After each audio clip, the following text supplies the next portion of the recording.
This video is a very short introduction to the dynamic. So it's only an introduction. If you want to know more, I really invite you to go to the website Unity and go to Unity Learn, especially the visual effects students. So the dynamic in this kind of software is very good, very optimized. This is why in all these video games, you have very good dynamic. So I use these scenes that you know, and I will just do a bit of dynamic on solid object like this one. This spot, I decided to work on this spot. To be honest, just in case if you try, I tried to do the dynamic on this object and I don't know why it didn't work. So I didn't want to waste too much time. I just turned it off and we will do it on this object. Okay.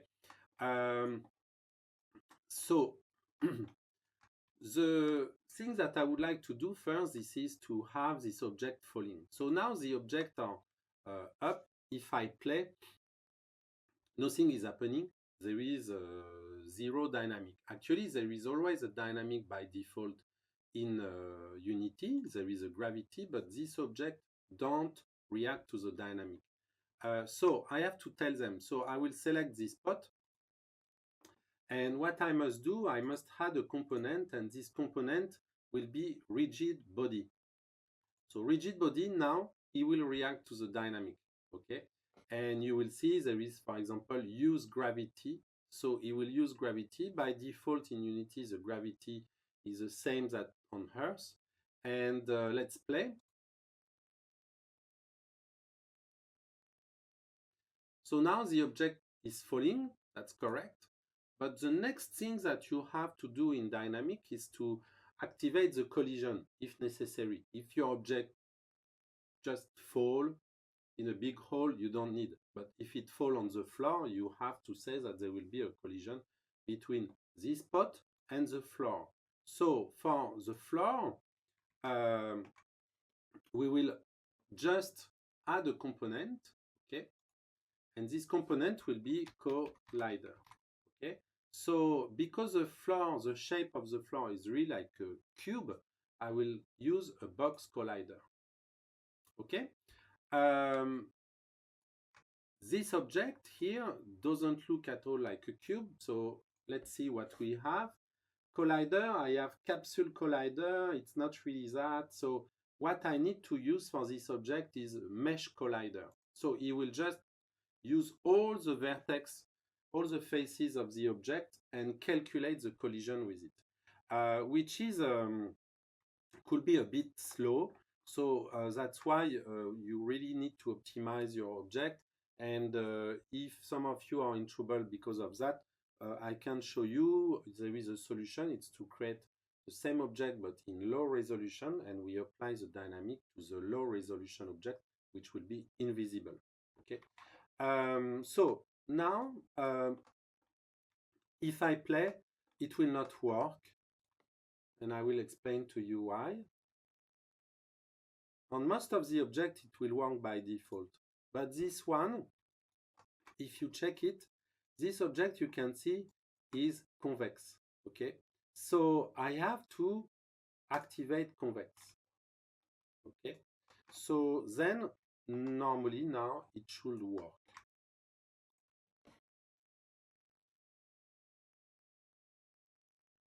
Yeah.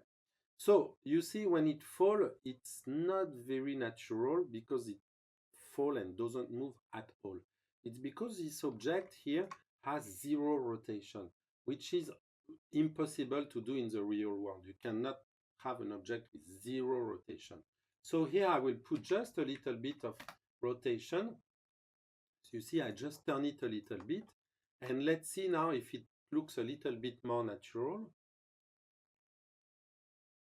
Yes, okay. You have this small movement, just 1 or 2 seconds of the pot moving. And after, of course, this is stable. Okay. So I will go back to 0 because I want to show you something else. Now I will activate also the dynamic on this object. I forgot to say, of course, this pot don't fall on the wall. If you want to make it fall on the wall, you have, of course, to add a component box collider on the wall and it will work. So here I will now do it, have dynamic on these 4 balls, okay? There is already a collider because it's an object that I created in Unity. So when you create a cube in Unity, it will put a cube collider. When it's a sphere, of course, it will put a sphere collider. For these 4 objects, so I select the 4 objects together, I will put a rigid body.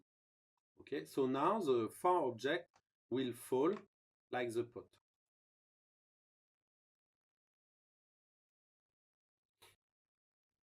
Okay, so here you can see it's interesting because the sphere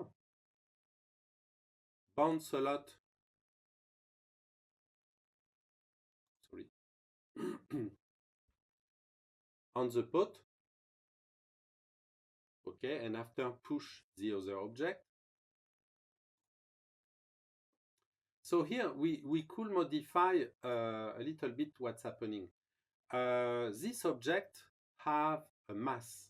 Okay, so this sphere, for example, we will check these 2 spheres falling together. They have the same bounce. Okay, they don't bounce a lot actually, they are quite heavy. So what I will do is this one, I will say that the mass is very light. So let's see what's happening.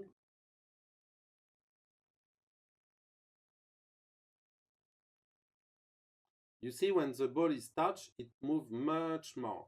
So I will go back to 1. So now we go back to this one. What I will do is this pot, I will have a smaller mass and let's see what's happening.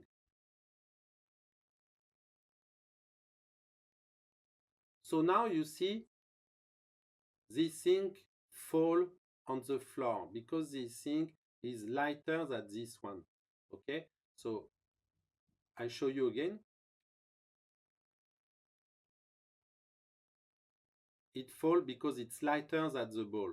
Okay, if I do the opposite, this one has a big mass and the ball has a small mass. Let's see what's happening.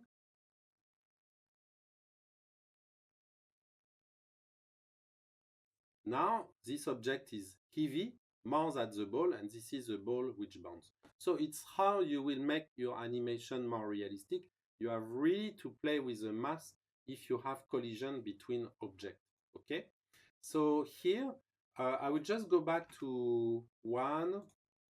Perhaps this one, I want perhaps this one to fall like what we had, or 0.5. And I will show you another basic parameter. Okay.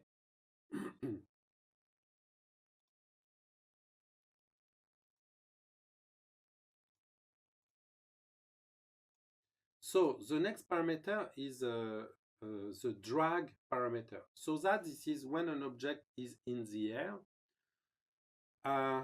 there is 0 drag. But imagine it's in the water, you can say that the object will fall with slower, okay?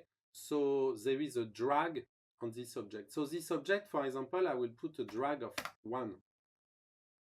We will see. Normally, it should fall slower. Yeah, you see, it's a bit late comparing with the other. Okay. So the next thing is when all my objects fall. Oops, I will put that to 1. When my objects are falling, the ball are rolling on the floor. Okay. Sometimes it can roll really a long time. If they are heavy, it's not very natural because normally there is a friction between the ball and the floor. So this friction will make that the ball will be slower and slower and slower. So what we can do, this is to change the angular drag. So let's do it. So you could see the ball were falling here progressively. Let's try to change this value to 1. So I do a big change. I don't know what is a good value. We will see. And now I play.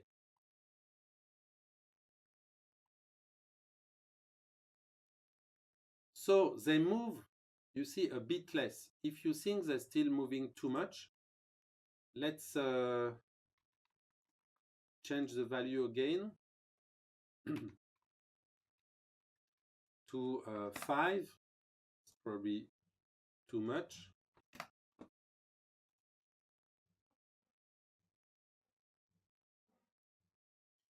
So now you see they really don't move a lot.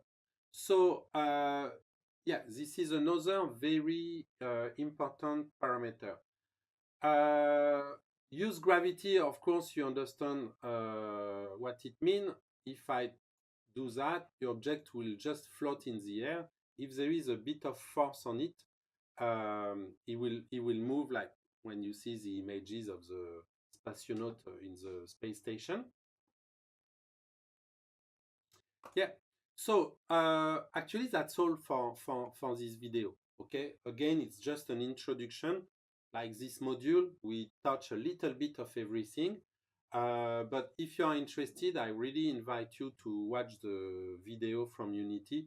For example, if you want to do a flag, drapery, it's a little bit different. That it's only for a solid object, but very easy to use, and actually it's quite funny. You could do, for example, a scene with dominoes, and you will see them falling one after the other. Thank you.